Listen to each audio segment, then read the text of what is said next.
This week on the podcast, we got an early review of the movie Tuner, along with reviews of two new movies dealing with murder. Murder. To clarify, one that deals in mystery and another in video game violence. Nope, we're not playing. We're talking about The Sheep Detectives and Mortal Kombat II. And sort of carrying on with that murder theme, we'll also be discussing the Marvel Studios special presentation, The Punisher, One Last Kill. Hey, cut it. We got a podcast to do. This is We should watch that episode 7. Yay! Watch that with Ashley and Sushi. Feel the vibes, it's a night so lush.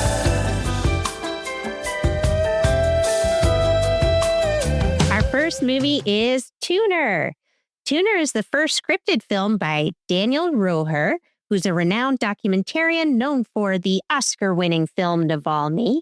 It stars Leah Woodall and Havana Rose Liu, with supporting roles from Dustin Hoffman and Jean Reno.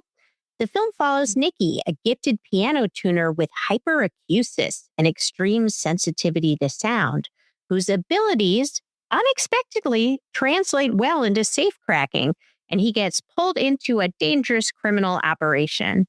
What starts as a quiet character drama slowly turns into a tense paranoid thriller where every little sound feels dangerous. So, Sush, what'd you think of Tuner?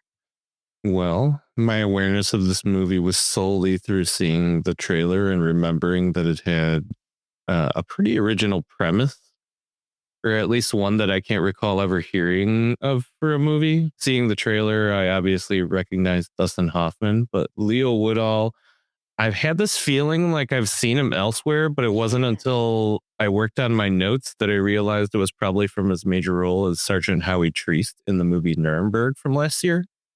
Oh, yes. Yeah, right? Oh, wow. Okay, cool. Yeah.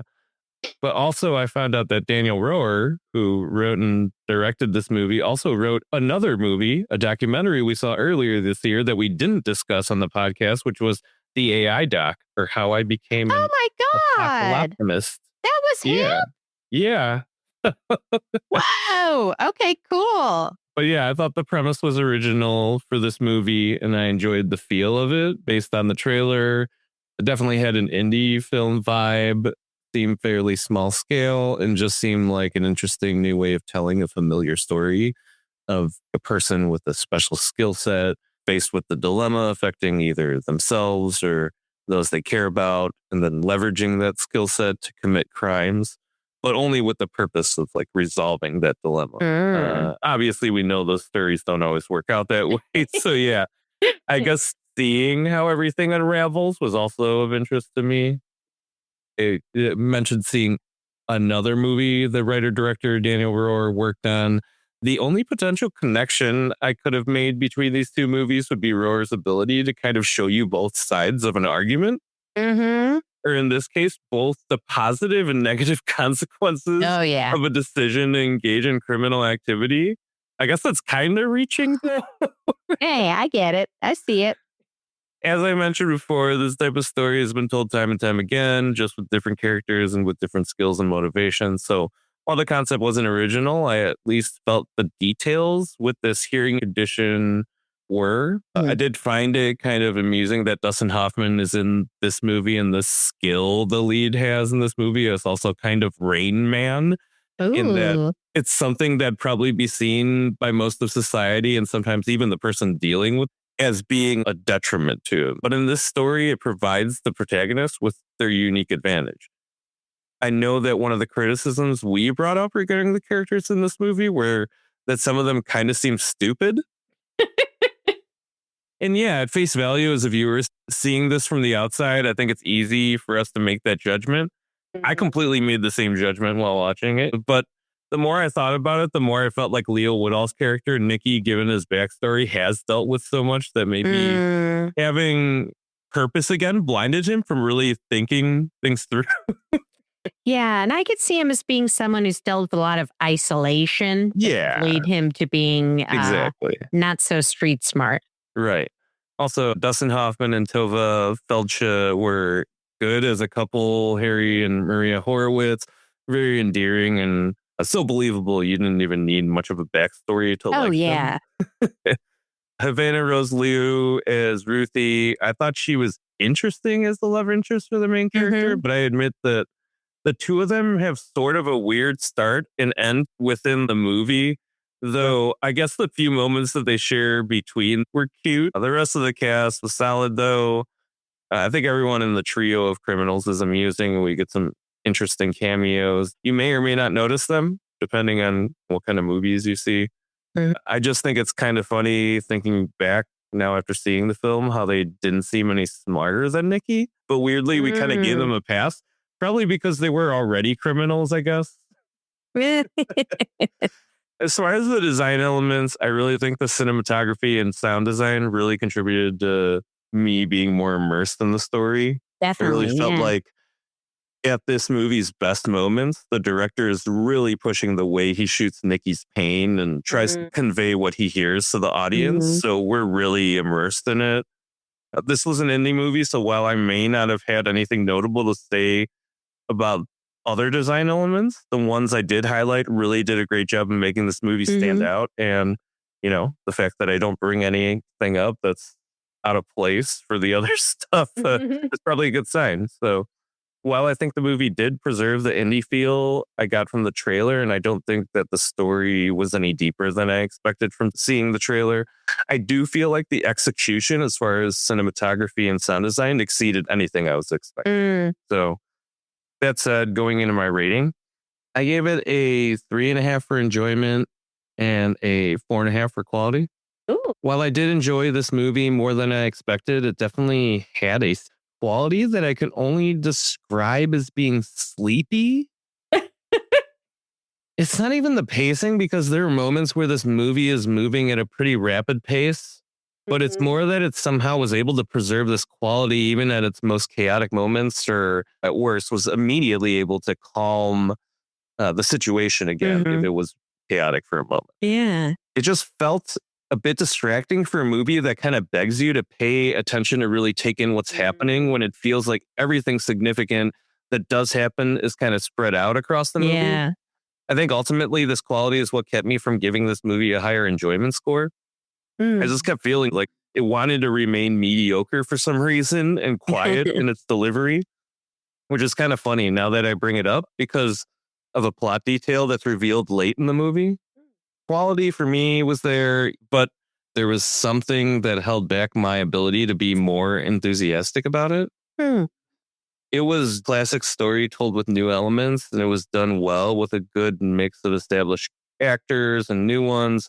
It's definitely a small scale movie, but what it does with the scale it works in is pretty impressive. I really feel like most of my criticism is based on preference and less on details I'd say are subjective. So yeah, I definitely thought it deserved a high quality score.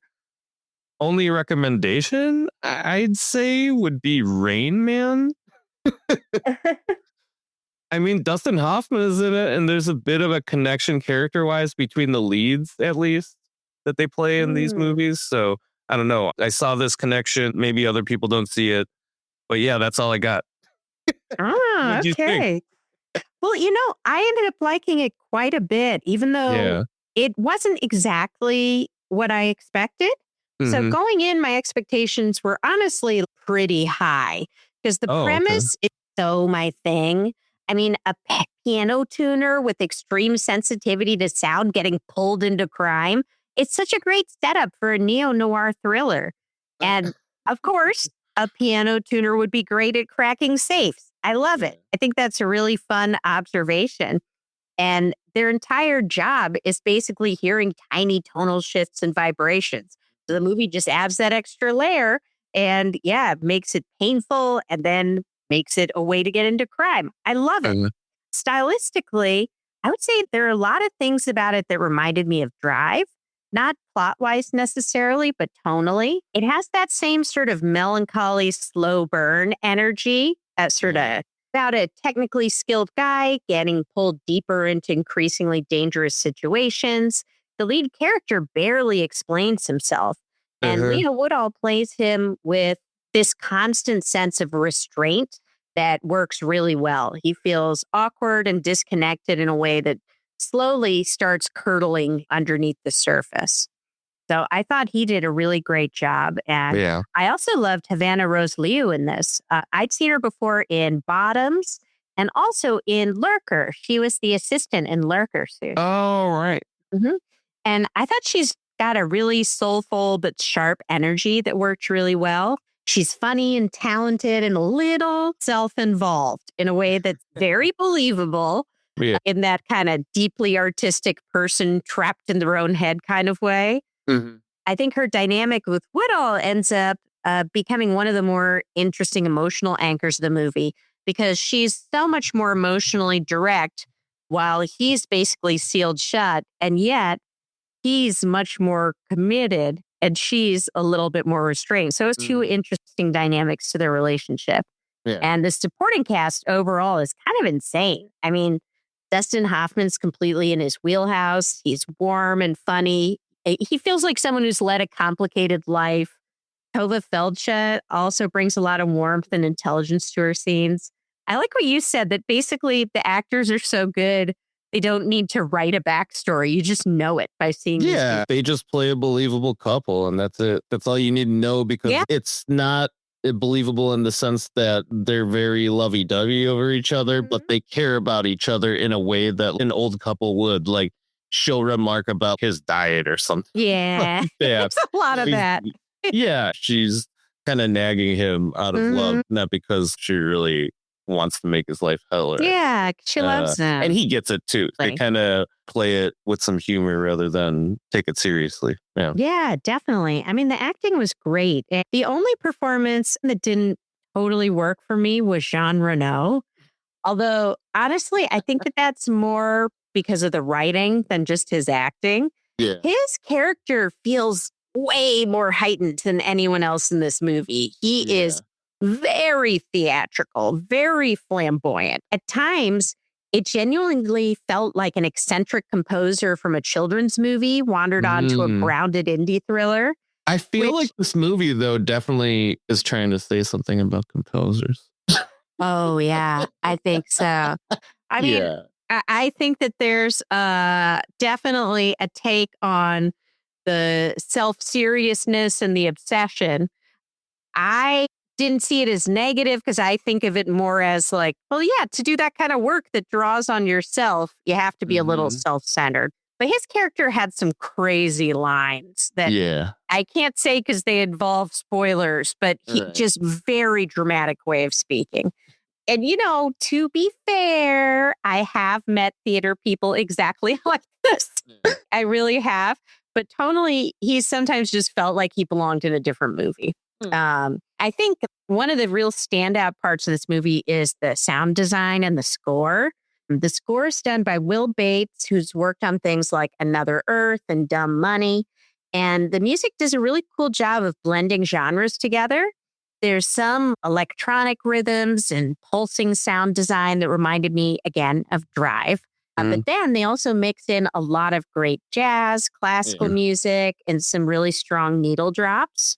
Since the entire film is completely tied to the sound, the score and sound design end up doing a huge amount of heavy lifting, I think, atmosphere-wise. But, you know, there are some parts where the film lost me a little. I think that in the final third, I started to just question some of the things that were happening. Setup in the atmosphere is incredibly strong. But once the plot really gets moving, there's a few too many coincidences and moments where characters make decisions that feel slightly engineered to keep the story moving. There were definitely points where I found myself being like, okay, that's a lot. This person's there and this person's there and they know this and they know it doesn't feel as natural as the beginning of the movie. Overly coincidental. Yeah. In a movie that was more stylized, I wouldn't have noticed it as much. But because the beginning is a slow burn and things build in a nice organic way, when there were some of those coincidences and like real convenient things that happened, they stood out to me more. And there's a couple emotional turns from the lead character that didn't fully track for me. I understood what the movie wanted emotionally, but not always how it got there. It's hard to get into without getting into spoilers, but there's just some things that didn't quite ring true to me in the end. That said, I still really enjoyed the movie because it never tips into feeling self-important. It feels like a gritty indie in a way that I like. Stylish without trying to convince you it's stylish. It's confident, a little melancholy. One interesting thing I noticed is this is the director's first narrative feature after primarily working as a documentarian. And it reminded me of another movie we saw earlier in the year, Crime 101. It was also done by a first-time scripted director. Yeah, who did documentaries. Yeah, exactly. And I think that both of them had a similar thing where both movies are really, really strong in character detail and performances and niche world building. But some of the larger narrative mechanics didn't always feel as polished as other parts. So overall, I really enjoyed it. I gave it a 3.5 for enjoyment. I had a good time. I was engaged, lost me a little bit at the end, but won me back in the final moments. For quality, I also gave it a 3.5. I think that again, like I was saying, the character building, the acting, the setup is amazing, but I just sort of docked some quality points just because of the way that I reacted to that final third. So, yeah, Tuner. Yeah. I'm excited for my dad to see it because I guarantee he knows every one of the musical references in it. Big music I guy. could do that. So if you like music, it's definitely one to see. Cool. Hey, Sushi, do you like sheep?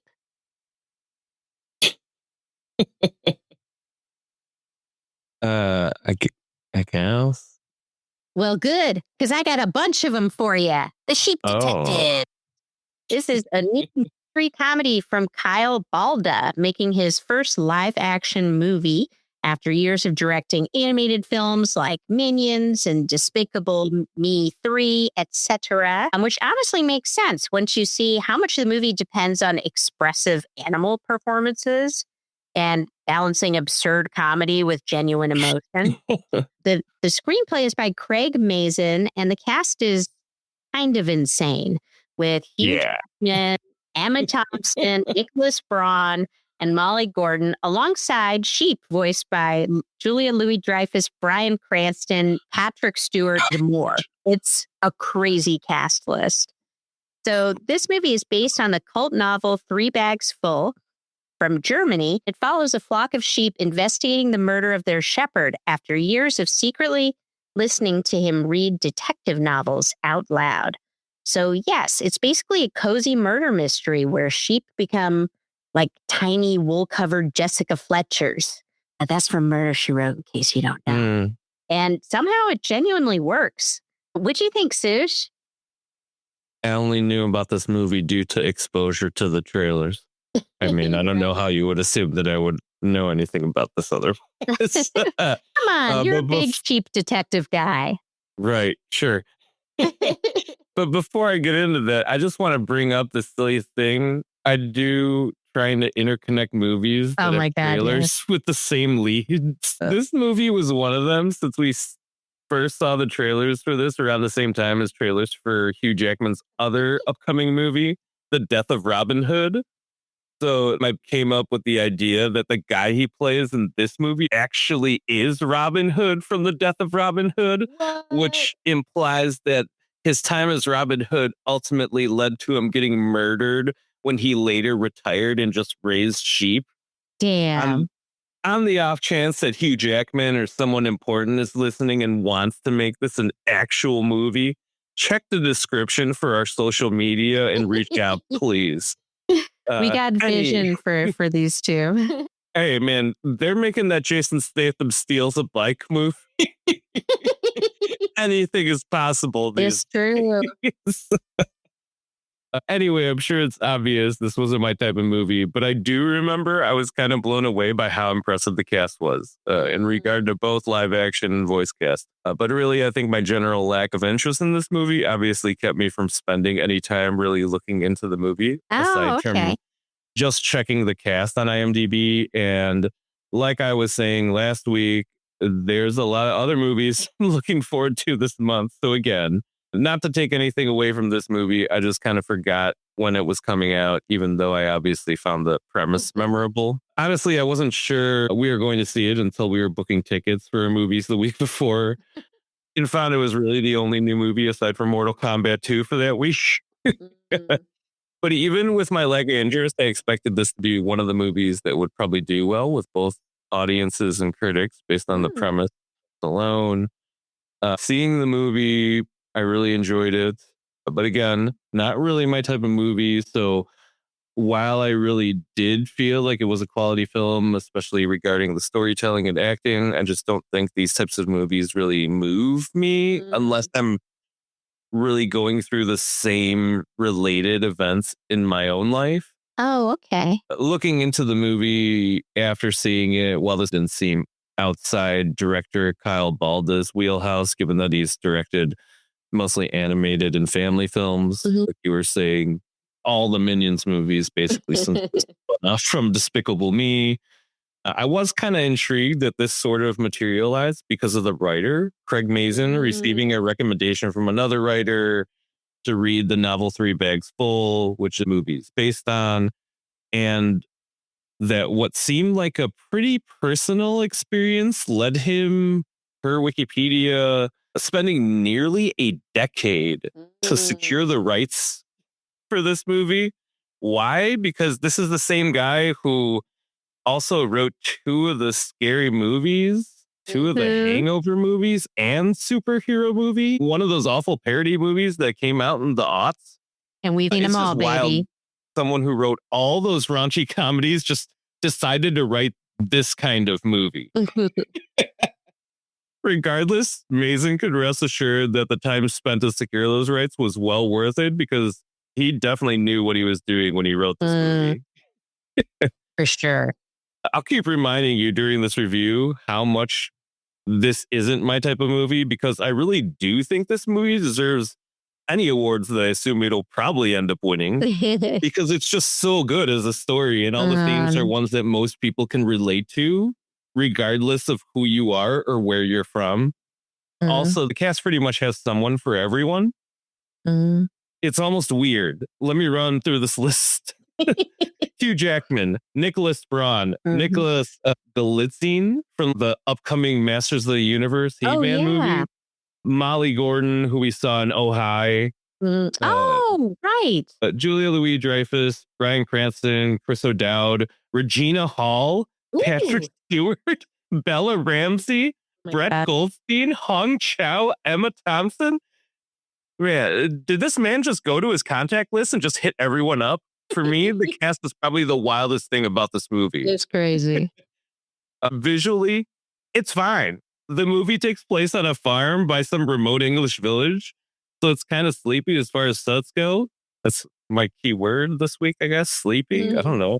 But they definitely cater to the story with a fairly small town still feeling like a huge unexplored world to the sheep that reside in it. Sure, in the movie where your main characters are anthropomorphic sheep and having represent human emotions on their faces, there's going to be some degree of disbelief seeing that in live action. But with that said, it's probably some of the best VFX work I've seen for a movie like this. Yeah. Costume design's fine, mainly just what you'd expect from people who live, work in a small town. But I do want to mention Emma Thompson's character had some really fun outfits. Yes. Very colorful. For sure. As far as expectations go, based on the trailer, this is pretty much in line with what I expected. And even though I don't think it changed my degree of enthusiasm, by that, admittedly, I mean lack of, I really do think the movie was really up there as far as overall quality for a film that appeals to a pretty broad viewership. So for rating, I gave it a 3.5 for enjoyment and a 4.5 for quality. I admit I enjoyed this movie more than I expected I would, even though it was pretty off my radar and it wasn't a movie I specifically planned to see. I definitely could connect to it. Like I mentioned earlier, the themes in the movie are fairly universal, so I really think that's what contributed to most of enjoyment beyond the overall quality of the presentation as a whole. I think if I were dealing with the specific themes we touch on in the movie more recently, maybe I could see this movie being more enjoyable to me. But I also think there's some somber aspects to the story No. and some of the characters, which probably also took away from what I felt like was an otherwise light movie. Oh, Quality is undeniable, but I also think this is really one of those movies where I feel like the actors enjoyed working on it so much that it comes through in the performance. I mean, I get why the writer spent 10 years trying to acquire the rights. This is a great story. And even if it isn't my thing, I can understand the appeal as a story that would translate really well into a movie if done right. And luckily for Craig Mazin, it looks like it was all worth it because this movie seems to be doing really well with critics and audiences so far. My review isn't any different. As far as recommendations go, I honestly think I tend to dislike most live action movies with anthropomorphic animals. But if I had to recommend one, the only one I can actually say I enjoyed was probably the Chip 'n Dale Rescue Rangers movie from 2022. so funny. Which I think should be on Disney Plus still. It's got John Mulaney and Andy Samberg as the voices of Chip and Dale, respectively. If you grew up with the Chip and Dale Rescue Rangers cartoon or like either of the guys doing the voices, I definitely recommend it. Also, if you're someone who loves meme or nerd culture, because there are some hilarious scenes at a fan convention that are really spot on. If you've ever been to one yourself, you'll want to see it. So yeah, that is what I would recommend. Yeah, Ashley, what do you think? Well, Sushi, I loved this movie. Like immediately, I was like, okay, I'm into farmland creatures solving murders and meditating on grief now. That's my thing. When I saw the trailer for Sheep Detectives, I genuinely could not figure out who this movie was for. It looked extremely British. There were sheep solving crimes. Hugh Jackman was there looking insanely jacked for a man whose job is essentially being a shepherd. You've got Emma Thompson. You've got Bryan Cranston playing a sheep. The tone felt cozy, but then again, it's a murder mystery. I was baffled. Oh, but I knew exactly who this movie was for. Your mother. And I mean that in the literal sense. Your actual mom. I know. The target audience. Yeah. And I'll get into it a bit later. We will get into Ashley's mom opinion.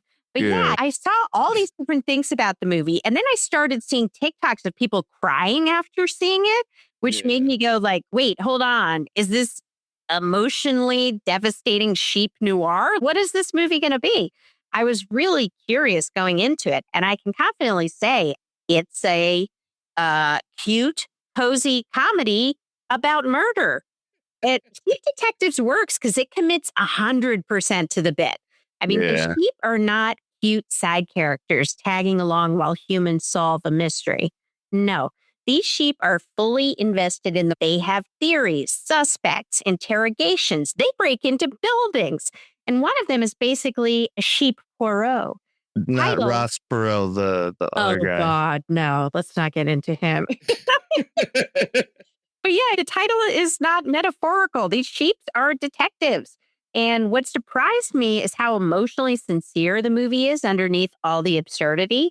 And getting back to my mom, so she was for weeks looking forward to this. And after I checked in with her, she said, and I'm paraphrasing, I expected Wallace and Gromit, but this movie got so focused on death, grief, and and the importance of not forgetting the past. I started wondering, is this movie about remembering history so it doesn't repeat itself? Ooh. And honestly, yeah, it kind of is. Which is insane to say about a movie where fluffy little sheep investigate a murder in the English countryside. But somehow, this movie threads the tonal needle perfectly. It's emotional without feeling emotionally exploitive. And as a sensitive person myself, the thing I always want from stories about grief is this feeling of like, okay, I'm in good hands. Like the movie isn't trying to just destroy me for sport. There's an actual purpose behind the sadness. It's trying to say something meaningful about memory, love, and loss. And the craziest part is that it delivers all that emotional weight while still feeling playful and comforting. And it's really funny. Like the sheep all have these distinct personalities, and the movie commits hard to every single one of them. I loved seeing how they all interacted, getting insight into the kind of things that sheep would find interesting or scary leads to some funny moments. Visually, it also really worked for me. The sheep were adorable without drifting into that uncanny CGI nightmare territory that they can sometimes. And the whole movie basically feels like Babe crossed with Knives Out, which apparently is how Craig Mazin pitched it, which is perfect. Side note, I am very aware of Craig Mazin because for years I listened to the podcast Script Notes that he has with another screenwriter, John August. And I know him so well from those conversations. I didn't even realize half of the movies he wrote were these wacky comedies because I always thought of him as like a serious screenwriter. So it's very exciting to see him get this opportunity. And okay, I do have one petty complaint about Sheep Detectives. This movie contains dangerous hair dye misinformation. There is a major plot point involving hair color that absolutely does not work if you understand how bleach functions, okay? This movie is lying to the public. Also, I don't want the youth of today thinking they can just slap box dye on their heads and magically become platinum blonde. That kind of hair industry propaganda already destroyed enough millennial hair in the 2000s. But I choose to forgive the Sheep Detectives because the sheep are cute. And yes, just getting back to some of the emotional topics from earlier, I did almost cry. Not full ugly crying, more like, oh no, my eyes are getting hot and sweating. Like I was just like, ah. But it is genuinely funny and emotional and about sheep. And that's amazing. I also loved that the audience was super into it. The kids were into it. There were parents into it. There were like older couples there. And eventually, I stopped trying to figure out who this movie's for because the movie itself doesn't care. It's just confidently existing in this weird emotional sheep detective story. And honestly, that confidence is probably why it works so well. Yeah, it works for everybody too. It really does. So for enjoyment, I gave it a 4.5, baby. I loved it. I thought just every aspect was great. I could tell. Yeah, you could tell because I think I gave you the turn to Sushi and tell him I love this. Yeah. So, and for quality, I also gave it a 4.5. I mean, it is firing on all cylinders creatively with the script, with the acting, with the CG, with the performances, the comedy, the drama. It's just everything is on point. So love it, love it, love it. I think this will be a comfort watch for me for years to come. And I hope you guys check it out. It's a weird one, but it's amazing. Cool. Moving on from a movie that's heartfelt to another movie that's very near and dear to me. Let's get into Mortal Kombat 2. Ooh. It's also heartfelt, as in people probably feel hearts. Feel other people's hearts. Yes, literally. Someone else's chest. I'm really looking forward to this convo because I know you've been fired up. So Mortal Kombat 2 is the sequel to the 2021 reboot, and it brings back director Simon McQuoid. It's written by Jeremy Slater, whose background on things like Moon Knight and the Umbrella Academy honestly makes perfect sense for a franchise built around ninjas, sorcerers, and, people getting their spines ripped out.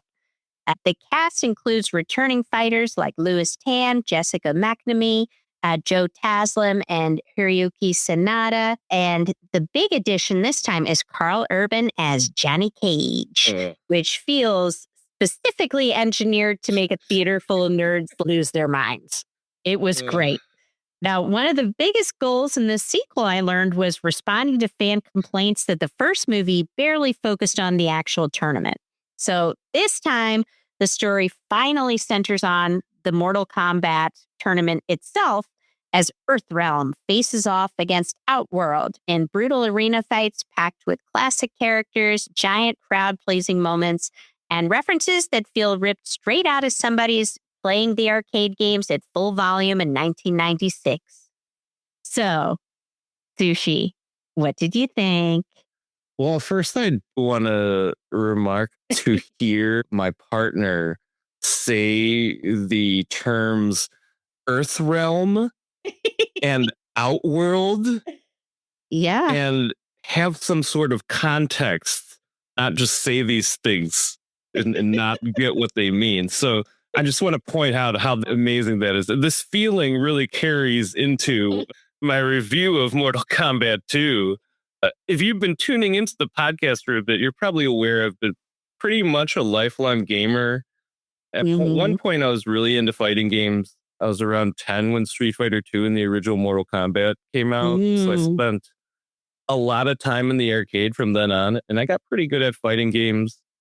If you're at all familiar with them, the last fighting games where I remember beating most of my challengers at the arcade were Ultimate Mortal Kombat 3 and Marvel vs. Capcom. Anyway, I say all that to illustrate that this is a franchise that's really at the forefront of a video game genre that I may not follow as closely now, but I definitely spent a lot of my time and money on growing up. With that said, I just want to reassure y'all that my ADHD is stronger than my ability to embellish any sort of rating for a movie where I have some personal connection to the source material. So even if you feel that I end up being too kind with my rating for this movie, rest assured that anything I did question, I'll definitely bring up, even if it may not have bothered me as much as other viewers. Okay. So let's talk trailers. Get into it. I'm pretty sure I lost my shit the first time I saw the red band version of the first trailer.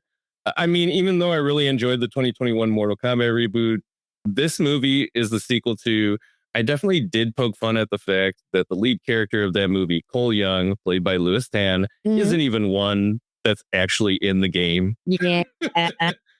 And even though that ultimately didn't affect how good that movie ended up being, having an actual main character from the game series like Johnny Cage that's been, I think, in every mainline Mortal Kombat game since the start, obviously is a lot more exciting, especially seeing someone like Carl Urban in this role, which I honestly think is almost as perfect as casting Downey as Iron Man. Second trailer, goddamn, man, it really tugs at the heartstrings a bit while also sprinkling some hilarious Johnny Cage moments and awesome action clips in. I obviously didn't need this trailer to sell me on this movie, but damn, shout out Warner Brothers for trying to pitch a gory fighting game movie as a story about overcoming the odds or whatever. So yeah, because of my experience as being a Mortal Kombat fan for several years and the awesome trailers, there was really no question I was interested in seeing this. Simon McQuoid returned to direct the sequel, which makes sense since most of the tone and aesthetics from the first film carry on into this one. We seem to lean a bit more into the video game elements of the sequel, but I otherwise feel the way these movies seem to deliver a product that's more martial arts action epic over simply being a film adaptation of a video game is what contributes to them being accepted more widely by moviegoers than other movies that try to adapt from the same medium. However, the one pretty significant change in tone that we both kind of pointed out compared to the first movie was just how much more funny this movie was. Oh my God, yeah. And amazingly, it didn't feel at all like they needed to downgrade any of the other aspects that have it work. I did notice that the writers completely changed. This time the writing team was comprised of, like you said, Jeremy Slater. Things that he worked on make sense. In addition to what you mentioned, he also worked on Godzilla X Kong, The New Empire, which is also one of those action movies that's just all about the vibes, man. Is that the one where they had to give a root canal? Like a crown. Oh, an implant. Anyway, the creators of Mortal Kombat themselves, Ed Boon, who actually has a cameo in the movie that's in the trailer too, and John Tobias. I feel like this combination really led to this movie being so funny this time around, given what Slater's worked on in the past and how well the Mortal Kombat creators know the typical personality of their fans after like 3 decades now. The cast as a whole is great, so I just want to highlight a few people. Carl Urban, man, this guy was made to play this character. Weirdly, if you remember the character Scourge the Executioner from Thor Ragnarok, I'd say that probably is the closest character to how he plays Johnny Cage in this movie, because he's really on the mark with conveying the fake overblown ego and sarcasm we know him for in the games.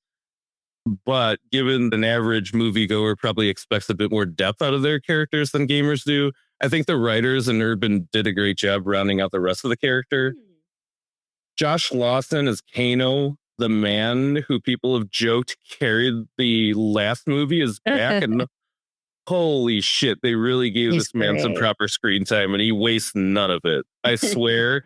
It's like Laura Brothers was so surprised with how positive the response of the last movie, especially Lawson, was, and actually listened to fans for once because his return is more than I could have asked for. Him and Cage are consistently providing the comic relief for an otherwise serious and dark story. Adeline Rudolph as Katana. I think her character worked really well as the dramatic lead for the movie, and I think provided a really good balance for Carl Urban. I think I've only seen her in the newer Sabrina series that was on Netflix, where she played a teenager, and I don't remember much about her except she played a smaller supporting role on that. Also, Hiroyuki Sanada, once again, blessing us as Hanzo Hasashi, aka Scorpion. Not like you need someone as high profile as him playing this character in a cast otherwise stacked with some of the best Asian actors working in the business right now. But I absolutely love the scene that we do get from him. Yeah. Last but not least, CJ Bloomfield is Baraka, probably the breakout character for this movie. Yeah. I wasn't expecting the character to have such a significant role in the movie, but he does. I kind of have to stop myself there so I don't potentially spoil his character because he's involved in a few key moments. As far as the visual elements go, costumes are great. All of them felt like believable, real life versions of what the characters would wear based on how they're styled in the game. I appreciated how any deviation from the standard outfit or gear that a character is known for in the game weren't too over the top and did a pretty good job of enhancing the character rather than taking away from it at all. Set design was amazing. I know I turned to Ashley a few times during the movie because there were clearly sets designed at their stages within the movie, with the pit and the portal being the most obvious ones. The makeup and VFX, I think, were the only elements where I thought they could have been improved. And while it's easy to assume this would be due to the silly, unrealistic video game nature, and that obviously exists in terms of the blood, gore, and fatalities, this isn't what I'm referring to. There's a part of the movie where you can tell that they might have trimmed the VFX budget and tried to make up for it with makeup. Or maybe vice versa. But unfortunately, I did feel that it was a bit distracting during my first screening of the movie. I will say, though, it's something that you can probably ignore a bit easier upon a repeat viewing. I think if my criticism of this stuff were solely limited to the fatalities and other video game specific elements, I'd probably give this a pass, but that wasn't the case. Also, and I really need to start making sure to talk about this in general, sound design was great in this movie. The score set the tone of the scenes. And I got to say, the fact that they, without fail, had a gong going off before each major fight scene was killing me. Yeah. Based on the trailer, though, I think the movie delivered pretty much the exact movie I expected, but I do feel like the overall quality was better, which I can admit likely contributed to my enjoyment, with this movie being higher than what I'd rate the first. Going into my ratings. For enjoyment, I gave this a 5. Oh, whoa. I mean, I'm not surprised, but whoa. Yeah. And for quality, I gave this a 4. I love this movie, and I knew this was the case because it's rare these days, except maybe the Sonic movies, that I ever think of wanting to immediately rewatch a movie after seeing it in the theater. This movie, though, I'm really waiting for the day it drops on 4K Blu-ray because I'm definitely pre-ordered. Hell yeah. Perfect enjoyment rating is pretty much down this movie, not just having all of the things I enjoy in most movies, martial arts and hand-to-hand combat, epic adventure, sci-fi elements, but also staying so true to how it felt to be immersed in the world of Mortal Kombat as a gamer. My high quality rating also kind of relates to the feelings because it is a pretty good movie if you take away the connection it has to Mortal Kombat. I would have watched this if you sold it to me as a martial arts or action epic that was comprised of completely different characters. I did mention some criticisms earlier regarding things like makeup and VFX, so that probably accounts for the 1 point deduction from an otherwise perfect score. While I admit there's a growing trend of film adaptations of video games being a lot better than they were a few decades ago, this is probably the only notable live action adaptation where the response has been generally positive. Yeah, it's true. But I'm actually hoping that another adaptation of my other favorite fighting game franchise, Street Fighter, that comes out later this year, will actually be a worthy challenge for this movie. Though I can tell it'll probably be a bit campier. Yeah, definitely. So there's my first future recommendation ever, the upcoming Street Fighter movie. But I guess if you want a more recent one, see the first Mortal Kombat movie if you haven't. I mean, you don't have to, but it'll give you some context for at least one major character. And yeah, I'll stop there because I keep talking about this movie for longer. So Ashley, tell me what you thought about this movie.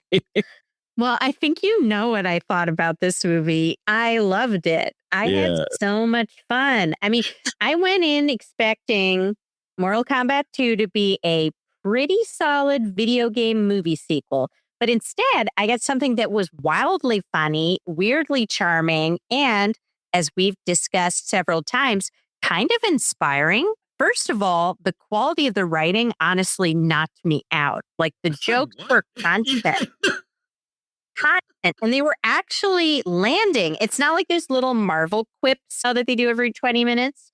No. They were good jokes. And okay, here are some of my favorite lines in no particular order. One ring to rule them all. One ring to go fuck yourself. I didn't sign up for this Squid Game murder party. And then when talking about what a character likes about Earth, air conditioning, beer, bottomless breadsticks, tan lines, one-night stands, threesomes, foursomes, Jack and Coke, just Jack, just Coke. So good.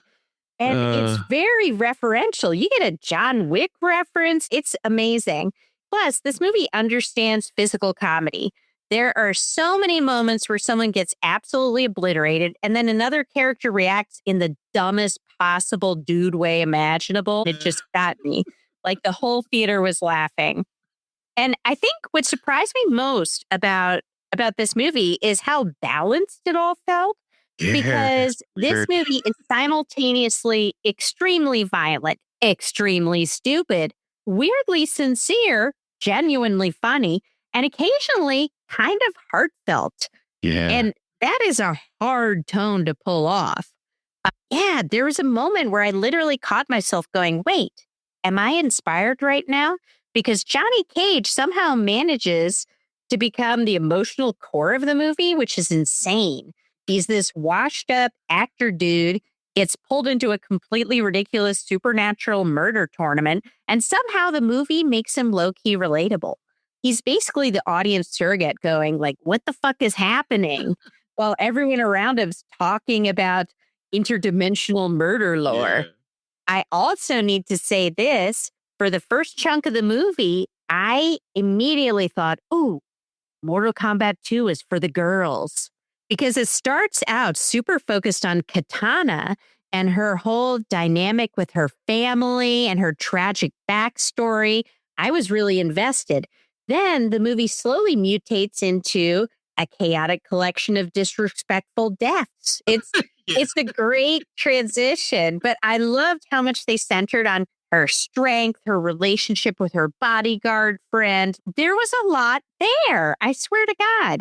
And oh my God, the gore. I mean, there is, guys, there is a moment where someone basically uses a corpse as a human shield, and then the flesh starts flying off of the corpse. I was laughing so hard because the movie basically commits so aggressively to everything. There are brains, there is skull slicing, there are acid deaths, there are nut shots. And I was like, okay, maybe this is a dude movie after all. But I can say the movie is something for the whole gang. What I actually appreciated is that the movie knows when to go huge and when to pull back slightly for impact. Like some of the fatalities are disgusting in a fun way, but then others are weirdly dramatic and intimate. There's one death scene towards the end where the emotional tension actually matters more than the gore. And I was surprised, honestly, how effective it was. And even as someone who's not deeply invested in Mortal Kombat lore, I never felt lost. The movie does a smart job of introducing everything through Johnny Cage. If you haven't seen the previous movie, it still works. Everyone is basically explaining the insanity to him in real time, which means that they're also explaining it to us. But I think they do it in a nice, subtle, well, as subtle as this movie can get way. Yeah. Meanwhile, Sushi was having the time. I cannot tell you how much fun he had. He was having the time of his life. Like every 5 minutes, you would look at me like, that's from the game. Yeah. And honestly, that became fun for me too, because the movie apparently recreates a ton of the iconic Mortal Kombat imagery, but instead of looking cheesy, it looks like how your brain would imagine it looking, you know, from the game to real life. It's very heightened and ridiculous, definitely, but it's still grounded enough that it feels somewhat real. Fights are great. The fights are so good, legitimately good. In particular, there is a really amazing scene with Kung Lao, played by Max Huang. He was a stuntman originally, and he is a part of the Jackie Chan stunt team. So that just tells you the level of skill and style and discipline that he has as a performer. And he, I think, in particular, just every movement was so precise, so well done. Yeah, that fight with Liu Kang was nuts. It was amazing. And Liu Kang, too, played by Ludi Lin, he did a great job of bringing a lot of emotion to some of his fights in a way that you wouldn't necessarily expect for a crazy video game movie. I mean, some of these sequences feel like real martial arts choreography because they are. And when someone suddenly flies through the air and explodes into acid, you're like, okay, we're back into video game nonsense again. But you get the spectrum, which is honestly, I think, the biggest strength of the movie. It understands how insane and ridiculous Mortal Kombat is, but it doesn't treat it as a joke. Exactly. It's chaotic, it's funny, it's gross, it's a little heartfelt, and it all really, really worked for me. So for my ratings, I gave it a 4.5 for enjoyment. I loved it. We saw it twice, and I would see it again, honestly. Yeah. Loved it. It's just so entertaining. I just don't even know how else to say it. It's so entertaining. Yeah, it's hard to explain, but it's one of those movies. It's like candy. Like I was saying, there's not a lot of movies that make me want to immediately watch it again after I see it, but that was one of them. And I liked the last one, but it came out during COVID and I watched it at home. And so I didn't have as strong a feeling about it because I hadn't seen it in the theater and saw it on the small screen. Seeing this on the big screen is amazing. I really recommend it. For quality, I gave it a 4. I thought it did an amazing job. Nice. I was going to say why I didn't give it a 5, but the fact that I gave a Mortal Kombat movie a 4, I think that says enough. I think the fact that we're giving video game movies in general, I know, like scores like this nowadays really shows you how things have changed. And it's going to be great because we got a plan to actually discuss old video game movies in a special segment later on this year, probably around the time when the new Street Fighter movie comes out in October. But keep an eye out for that. Definitely be some interesting discussions about some really bad movies from the 90s and probably also some bad memories for me. But that's okay. Anyway. Hey guys, it's Sushi. And Ashley. And we just wanted to let you guys know that there's a trigger warning for the upcoming segment. You can check it out in our description if you want to learn more. With that said, let's continue the segment. Let's get into it. So, Sush, what do we have going on in the TV realm? Well, I was going to say nothing, but we actually did end up having something this week. The Punisher, One Last Kill. And actually, what's funny is we almost didn't realize it was happening this week. And that is part of my commentary about it later on. But before getting into the plot synopsis, I felt like it'd probably be good to give context to when these events actually take place in relation to the MCU timeline, because that's definitely one of the elements I felt wasn't really made clear, especially given that this is a story where we start off with Frank clearly hallucinating. So I wasn't really sure how much we should rely on what we're seeing on screen for clarity. But for context, this is happening basically after he escapes from Kingpin's secret prison in Daredevil Born Again Season 2. So this is basically happening as Matt's dealing with all the stuff that's going on with Fisk, which is kind of funny if you think about it that way. Kind of nuts too. Yeah. Anyway, let's get into the plot. The special presentation opens with Frank Castle living in isolation, hiding out in a rundown New York apartment, washing down pills with swigs of whiskey straight from the bottle, clearly unraveling under the weight of PTSD and grief. He's haunted by hallucinations of people from his past, from fallen Marines and his old ally, Curtis Hoyle, who alternately condemn and challenge his sense of purpose, to his wife and children, and eventually even Karen Page. Apparently, since escaping Kingpin's secret prison, he's systematically wiped out the Nucci crime family, the last major organization tied to the violence that destroyed his life. Though he believes his personal mission is now over, it seems his actions have created a power vacuum as we see Frank walk past several incidents of crime on the street.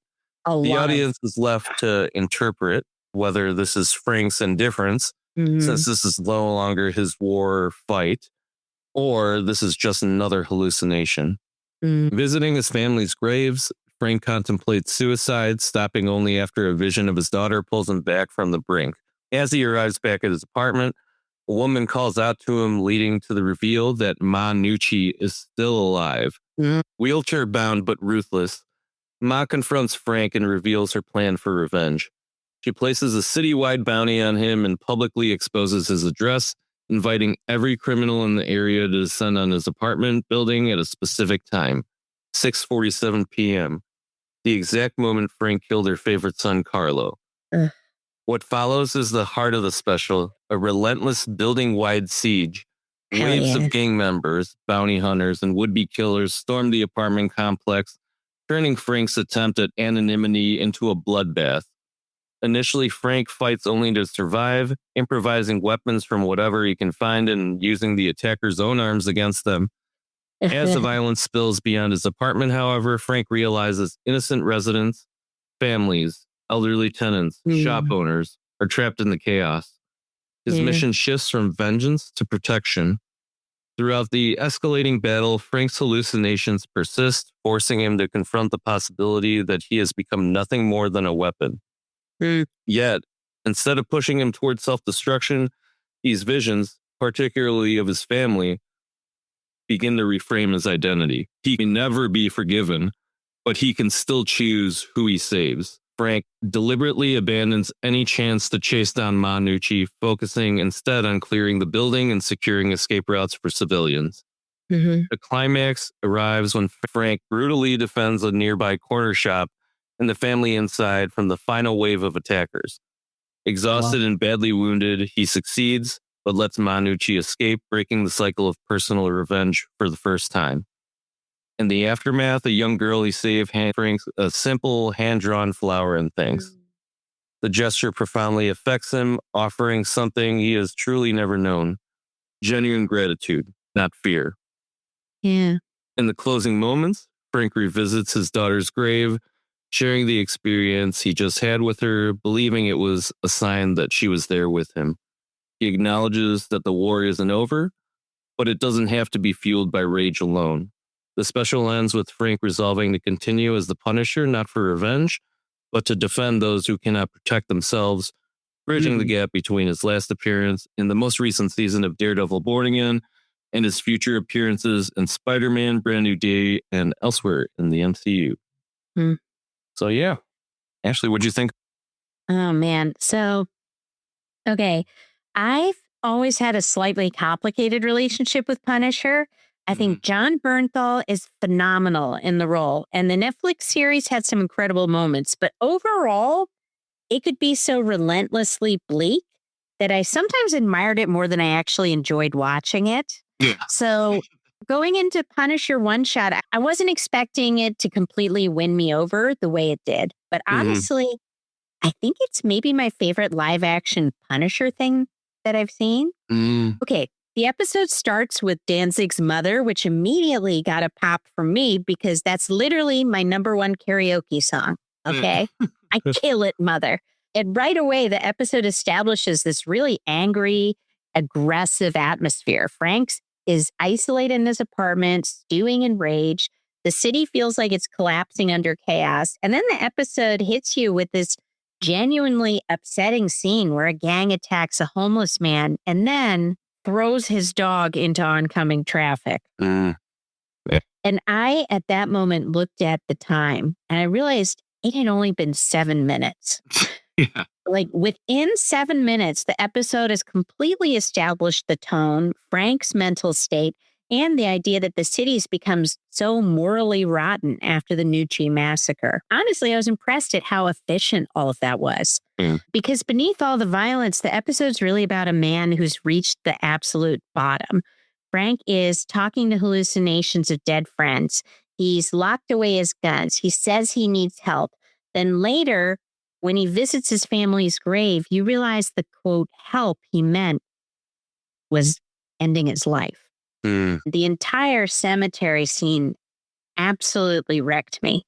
Bernthal is so good here, and you can feel this exhaustion in him. He doesn't play Frank like a cool badass at all. He plays him like a father who's just spiritually annihilated.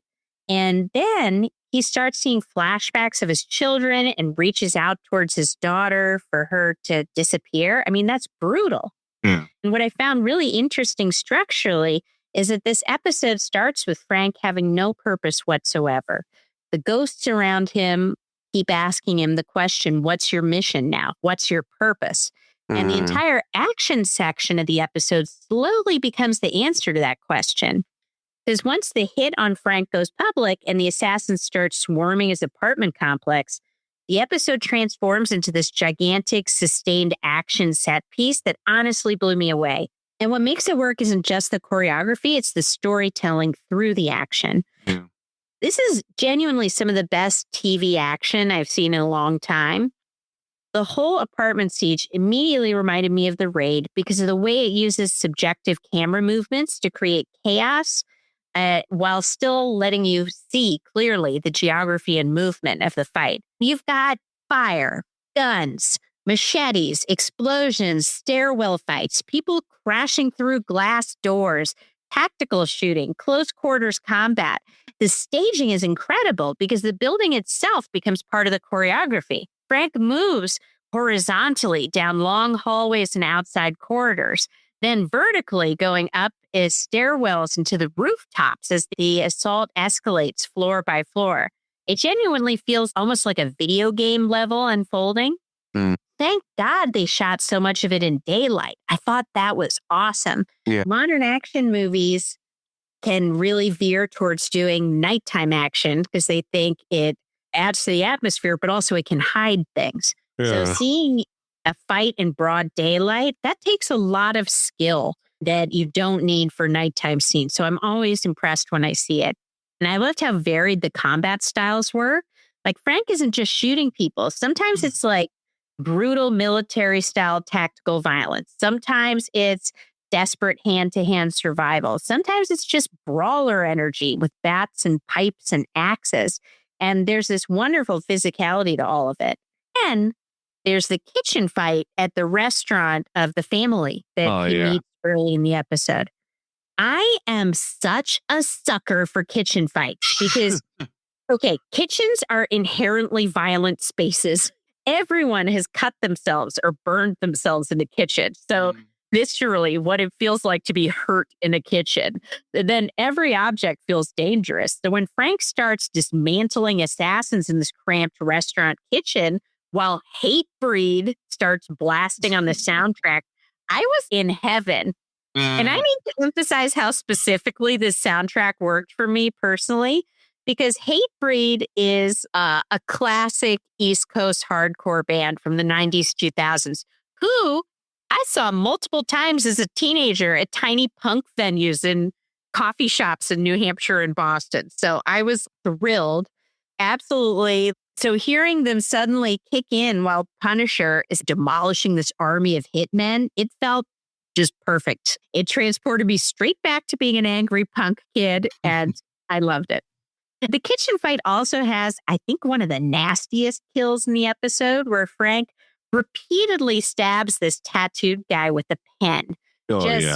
Oh my God. He is methodically hitting vulnerable spots on the body over and over and over. He looks exhausted. The guy looks exhausted. And then finally dies.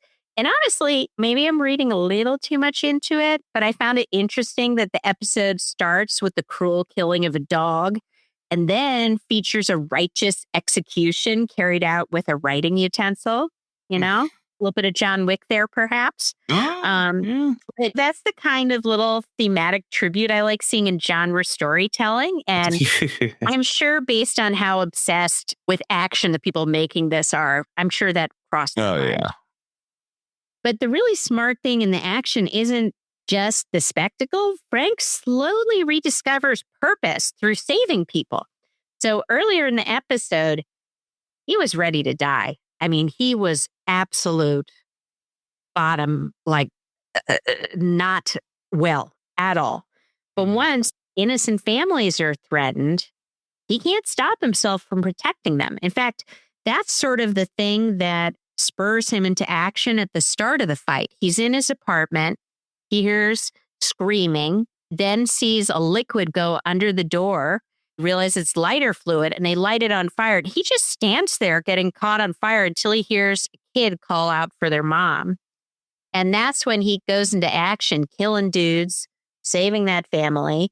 That's why the emotional climax of the episode isn't actually somebody getting killed right there. It's that immediately after he kills that man in the kitchen, a little girl who he saves hugs him afterward and gives him a paper flower that she made. And that moment really hit. I thought it was beautiful because Frank spends the whole episode believing he's fundamentally like poisonous, a monster. He even has hallucinations of people telling him everything that's happened is his fault. And then this child looks at him, not with fear, which is shocking. I would be frightened, but with gratitude. And Bernthal's face in that moment is just incredible. I mean, he looks stunned that someone could possibly see goodness in him. And I think that's why the ending works so well. Frank returns to his daughter's grave, leaves flowers there, and it finally feels like the episode clicks emotionally into place. He realizes that maybe his mission isn't revenge anymore. Maybe it's protection. Maybe continuing to live, helping people is how he keeps the memory of his family alive. And then the final scene goes full Punisher horror movie as Frank, back in costume, brutally executes the thug from the opening after learning he attacked the man who was on the street at the beginning. And honestly felt like a perfect ending for this version of Frank Castle. He hasn't healed. Oh, God, no. He's never going to heal. But for the first time in a long time, he actually seems like he has a reason to keep going. And also, I got to do it. Shout out to the stunt team because the work here is so good. Bernthal's longtime stunt double, Eric Linden, coordinated the action alongside second unit director Jude Poyer, who previously worked with Gareth Evans, who is the director of The Raid and The Raid 2 on projects like Apostle, Havoc, and Gangs of London. And honestly, once I learned that, I was like, okay, that's why I was thinking Raid. This guy has literally worked with him for like a decade. That precision, the brutality, the geography of the fights, it really carries those traces of his style. And I genuinely wish there'd been more of this. I wish it had been a movie. Or at least a mini series. But yes, I agree. At the same time, I do respect, especially after seeing it a second time, the efficiency of everything it's doing. It's so tight. It gets you from point A to point B in a really cool way. I love the way, again, that the action informs so much of the character development and psychology. So, yeah, it really worked for me. I just want more. So, yeah, what do you think, Sush? Well, I totally get why John Bernthal probably felt motivated to write something like this, given that there's definitely been recent controversy with police adopting the symbol of the Punisher and completely missing the lesson in how the Punisher typically is characterized. A guy who kills to presumably solve his problems because it's what he's good at, and he seemingly doesn't see any value in allowing violent criminals to live. I question whether this is going to affect Bernthal having more input or continuing to have input on the character. I personally liked what I felt it tried to do, but even with that said, I think I'm grouped in with people who enjoyed the special but felt it was way too short for the story it was trying to tell. Like you were saying, I really think the special could have fared much better as a miniseries or full-length movie, even if Marvel were only willing to commit to having it on Disney Plus. I know they got Vision Quest coming in mid-October this year, but I feel like giving Bernthal a larger budget, maybe the few weeks between the end of season 2 of Daredevil Born Again and Spider-Man Brand New Day, if they want to do a miniseries format, would have made perfect sense. Yeah. I honestly don't know if lining it up in the Daredevil Born Again time slot the week following the season finale was a great call too, given that even us, each having been on Disney Plus for other shows individually, nearly forgot that this week was when this was going to drop. I feel like the more I think about it, the more I'm kind of upset at Disney Plus or Marvel Studios, whoever was ultimately responsible for not really promoting this. I honestly don't feel like we've seen the trailer for it much at all, even before a show like Daredevil Born Again, which is the show that makes the most sense to promote it in the pre-roll trailers.